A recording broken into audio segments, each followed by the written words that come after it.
Hi again, everybody. Doing second video of the year already. I'm going to start on a positive note this time, and I'm going to do my top 10 books of 2011 with some runners-up that were very good but didn't quite make the list. I had a really hard time making this video because I had so many good books that I read this year, and a lot of them were kind of by the same authors, and I didn't want to include more than one by any author, so I kind of tried to break it up and just do my favorite one from each author, and then maybe I'll mention the other ones too. I have kind of a weird setup now. I know this isn't the best background because my sister and I have, well, mostly her, but sorry I have to out her in this video, has a lot of stuff blocking my other bookshelves over at that side there. And a couple of the books, actually, due to where they're located, I can't really reach them unless I knock some stuff down. So this is really the only clear area. Sorry if it doesn't look too good, especially this angle, but I really can't position it any other way. Pretty much it's, she's got some stuff for Christmas that she still hasn't put away. The boxes are stacked up here, and so I don't know what to do with it. I don't want to move it or she's going to get mad at me. So we're just going to start the list off with my top 10 favorites. These were pretty much, I ended up writing them in the order that I wrote them. Not wrote them, because I'm not a writer. That I read them. And some of them that I forgot might have been added in at the end, but these are not ranked by any means. The first one is The Hound of the Baskervilles with a V by Sir Arthur Conan Doyle, and this is actually part of a collection, the second volume of the Sherlock Holmes complete novels and short stories. I actually included the whole first volume as part of my favorite books of 2010. Yeah, so Hound of the Baskervilles is one of 4 Sherlock Holmes novels, because they're mostly short stories. And it's actually quite short. All of them are. It takes up only like this much of the book right here. A little over 300 pages. Just this section right there is The Hound of the Baskervilles. I feel like it is the best of the 4 novels, because mostly I feel like Sherlock Holmes is the best in short story format. But The Hound of the Baskervilles really succeeds, mostly because it doesn't include half of it being like a flashback story, which the other ones do, because I always felt like those parts were the most boring. And it is really close to more of a whodunit mystery type of thing, whereas most of Sherlock Holmes are adventure type stories.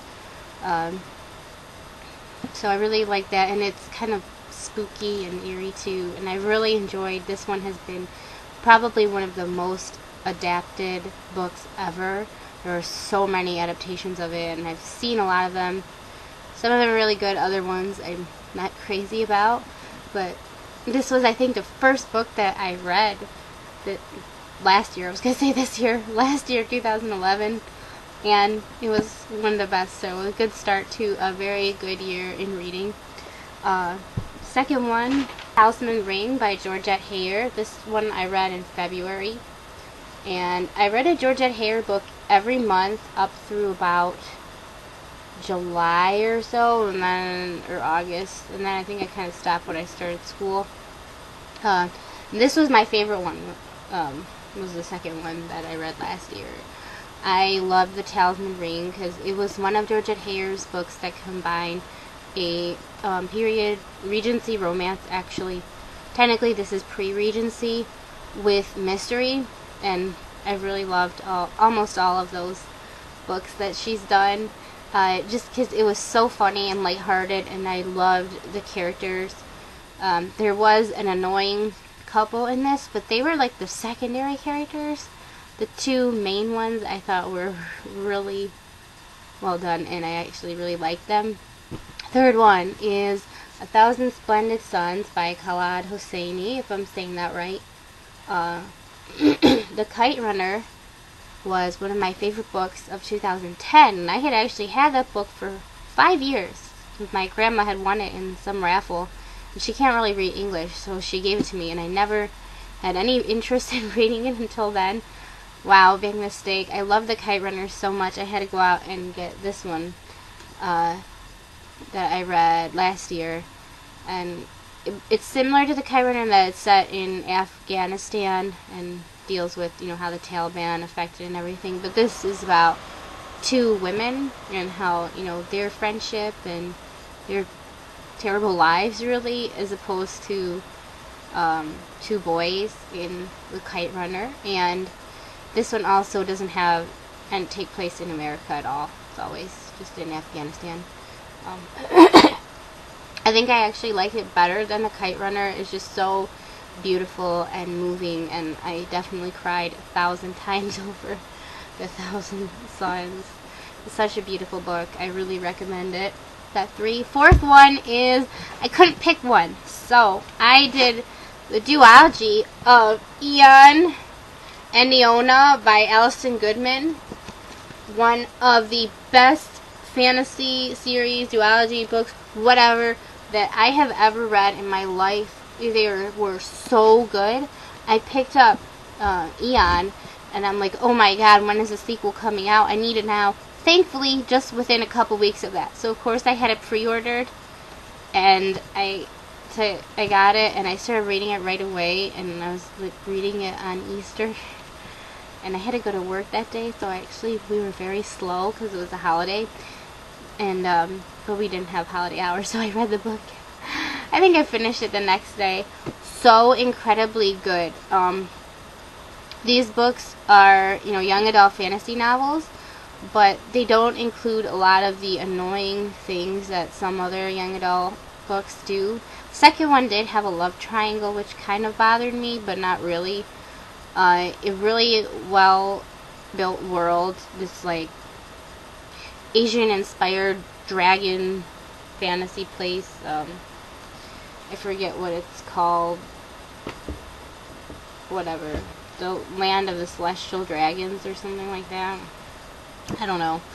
And it's about a girl masquerading as a boy and has, special powers to control dragons and stuff. And it's so well done, and it's so engrossing, so good. It really sucks you in. I wish there was a third book. It's so addicting. Very, very good duology. Fifth one is Divergent by Veronica Roth.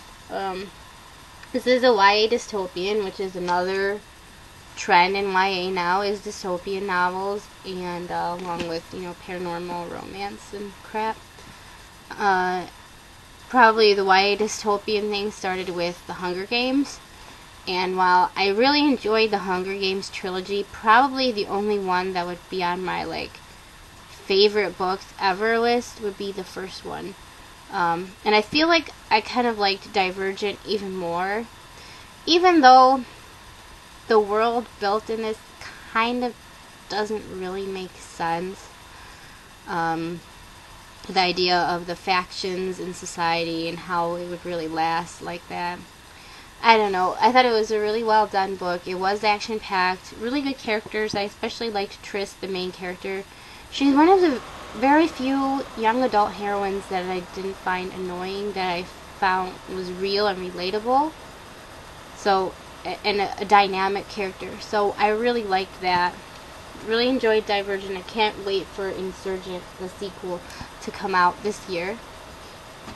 Sixth book, wherever it is Gaudy Night by Dorothy L. Sayers.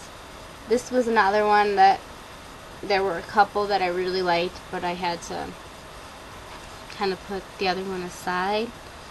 This is a detective story without a murder.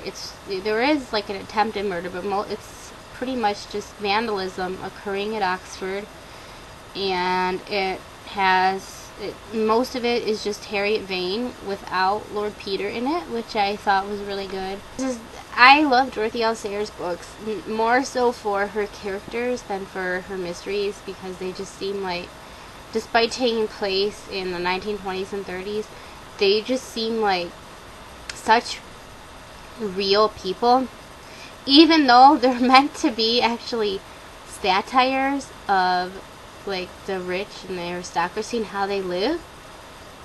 It doesn't seem like they are satires. It seems like they're real, which is kind of crazy. So 7 is Champagne for One by Rex Stout. This is a Nero Wolfe mystery, and he was kind of like the American version of a cozy mystery. I kind of feel like a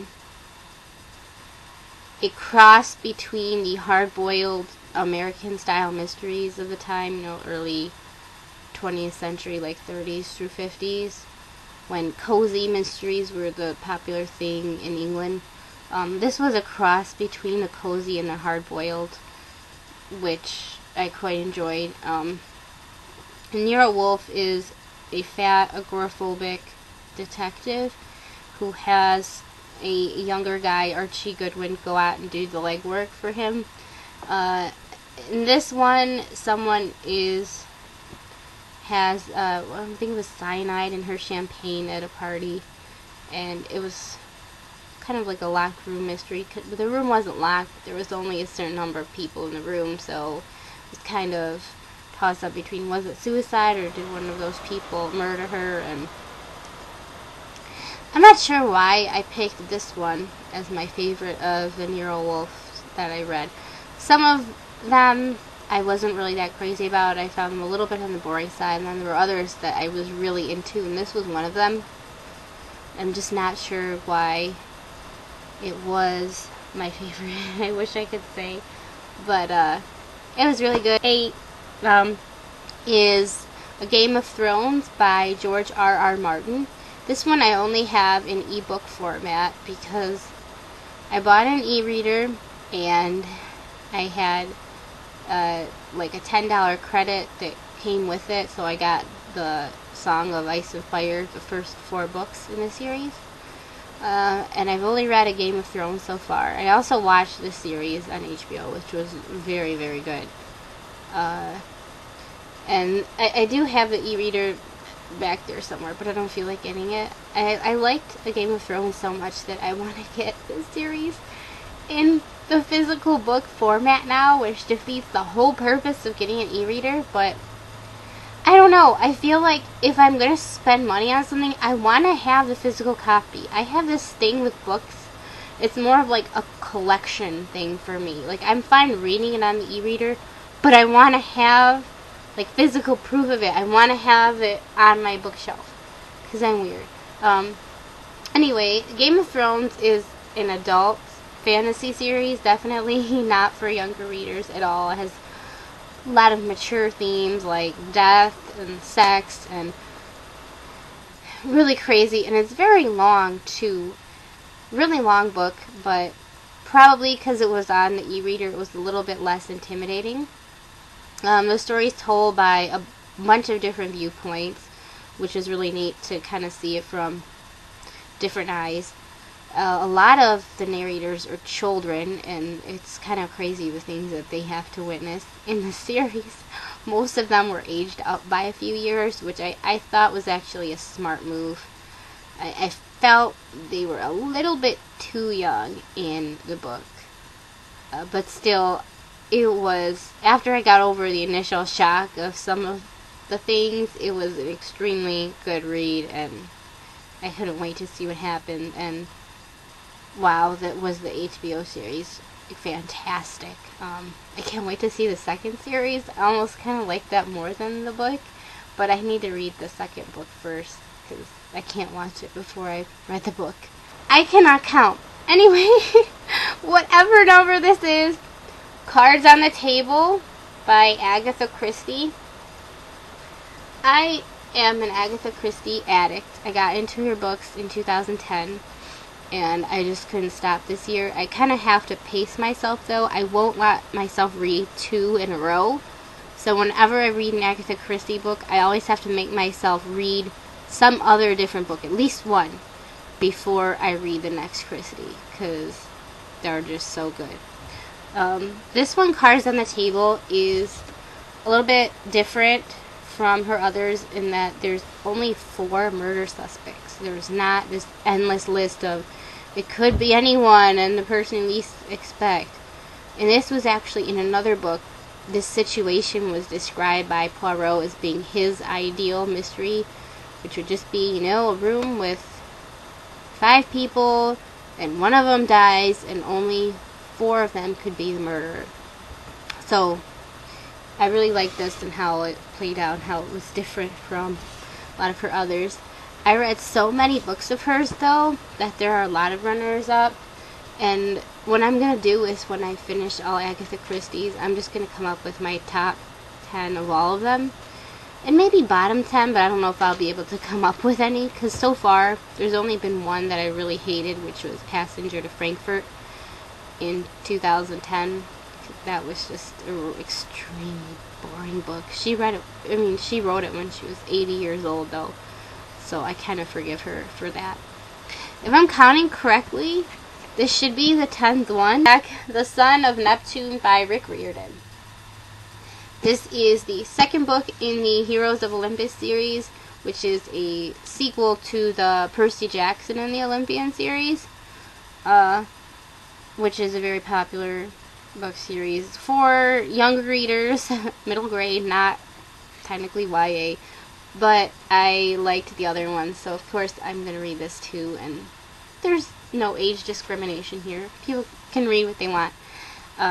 So this one, the first one, The Lost Hero, dealt with Jason, a lost guy turned up at the Camp Half-Blood. And this one is with Percy Jackson, who was lost in the first book. He has turned up at this Roman god camp. So there's these 2 camps who don't know about each other. And it was really cool that Rick Riordan is including more different mythology in here. That we already have the Kane Chronicles, which deals with Egyptian mythology. And I like how in this he ties in the Roman mythology with the Greek. It's just really cool how he manages to pretty much include all of them in one universe and just say that, hey, all the myths are true. It'd be neat if he did something. I heard he was kind of planning to do Norse mythology as well, and that would be really neat to read about too. It's also very educational for children, these series are, because he does it in such a way that they're funny, they're filled with action, they even have romance and stuff like that. And they're sneakily educational because they're stuff that kids would like and they don't even know that they're learning, which I think is really neat. And it was good to see Percy again, even though he didn't have most of his memories after he was absent in The Lost Hero. And I can't wait until the 3rd one, the Mark of Athena, in which they all come together. I think that's going to be really neat. Anywho, that's my top 10, but I do have a couple runners-up. First one is Poison Study by Maria V. Snyder. This is a young adult fantasy book which is quite different in just its idea. It's about a poison taster who she was on death row essentially for murdering someone, and she was given a choice. Okay, you can be executed or you can become the commander or the leader of the country's poison taster. And just how it started from there, I feel like was practically enough to have it make the list. It also does not include a love triangle. It has a tough heroine in it, an interesting love interest that was kind of redundant, and really cool side characters that I really enjoyed. I did read the sequel to it. Magic Study was one of the first books that I read so far this year, and it seemed like it's slightly declined in quality, and from what I read online, the last one, Fire Study, is also like the quality is just going to go down, but I'm going to keep my hopes up. I really like Poison Study, at least, even if I don't enjoy the sequels that much. Next one is Across the Universe by Beth Revis. And this is really cool because it's a dystopian, but it's also very original because it's a sci-fi murder mystery. Well, attempted murder mystery it starts as, and then there's real murders. It's a mystery stuck with people in a dystopian society on a rocket ship in space, like thousands of years in the future. So that premise alone makes it really interesting, and I love the cover.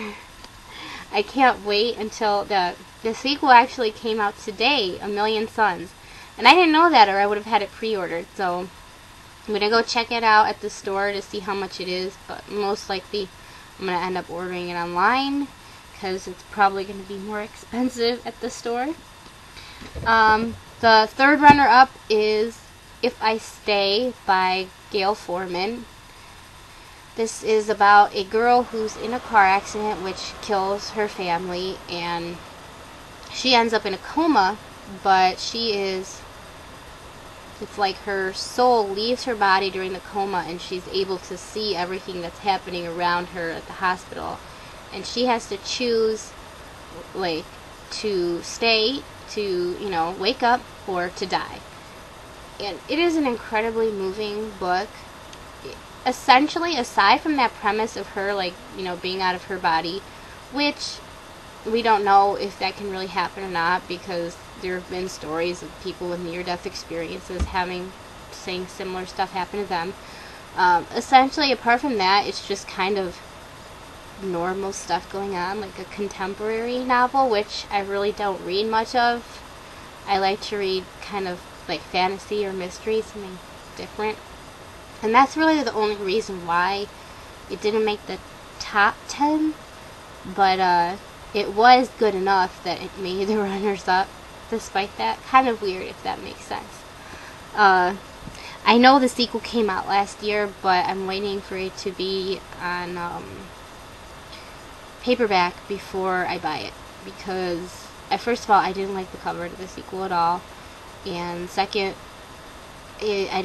I liked it, but I didn't really want to spend that much money for the hardcover. And the last runner-up is Jane Eyre by Charlotte Bronte, and I didn't include this because I've already read the book several times, but each time I read it, it gets better. And I only read it again this year because the new movie was coming out. And while I found the movie to be kind of on the disappointing side, of course, every time I read the book, I discover like new nuances and things like that, and just more reasons to increase my love for it. So I felt like it would be cheating to include it in the top 10 since I've already read it so many times. But it was just still so good. And that is my top 10, really top 14 if you include the runners-up, or more if you include the other runners-up by the same authors in the top 10, because I'm silly. So leave me a comment if you watch this and tell me what you think.